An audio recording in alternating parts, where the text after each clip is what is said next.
he's back. Sigh of relief and everything else, or? Well, we prepare with the players we think we're going to have, and I was told we weren't going to have him, so we brought Dwayne in, and Dwayne has practiced all yesterday and did very well and would have been ready. And to get the captain of your defense back and a quarterback, and have him, get the clearance that he's going to be fine for the rest of the year, that was obviously a good thing. We talked to a couple of players about the conditions, the heat, and the inherent danger in football. They said you talked about this in your meeting before you came out here today. So how much do you have to hammer that home to us? We don't hammer anything home. It's adversity, and it's not going to be accepted as an excuse for not focusing in practice. Bottom line is we have to get our work done. We come in, we get it done, and we expect them to focus. And whether it's heat or rain, the first day of training camp we had rain, and you can use anything you want as an excuse. We won't do that.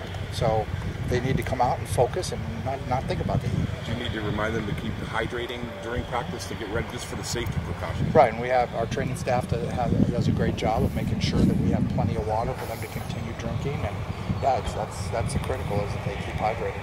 You were saying last week after the first game that you didn't think you prepared to feel well enough.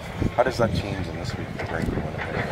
Well, same thing. We can just continue with our preparations, and there's going to come a time when the game slows down for them, and so we continue with preparing the same way we have, and hopefully he's more prepared and plays better on Friday. Are you liking what you've seen a couple of days of practice? His practice outstanding, and so you can't ask for more. But when the game starts, he's got to see it happen in games and react when plays break down and do the correct things, make the correct decisions. So it's going to happen. We just hopefully it happens Friday. He was just stating as a fact and not as an excuse that the headset thing just didn't work against Calgary. And is it Jamie talking to him through the headset, or how does that work?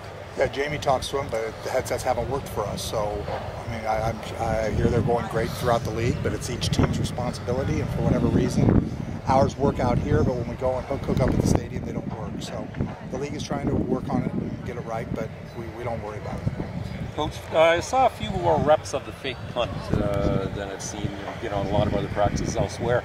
Is that You're not really going to write about that? No, I wasn't going to write about it, just out of curiosity more than anything else. Is that part of routine preparation, or have you seen anything with Winnipeg? Well, we always have things ready, and that's part of what OSHA's job is to have things ready. So it's no different than any other week. How much more crucial is it to get Pyle back in a week that, not that he was ever gone, but to have him in the lineup, Jim, against a team that did so well offensively in week one?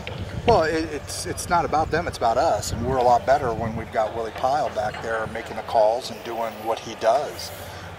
So it's whether we were playing Winnipeg or Hamilton or Calgary or Montreal, it doesn't matter. You need to, in this league, you better be prepared each week, and having Willie there is critical to what we do on defense. Was it tough to call Dwayne and say, guess what, he's fine? No, I was honest with him up front at the beginning. And when you have two guys go down at one position, you just can't keep enough players here and still maintain, salary cap integrity. So before I brought him here, I said, this is the situation, and we have two guys down at the same position, and right now I've been told that neither one can play, and if that's the case, then you'll be playing.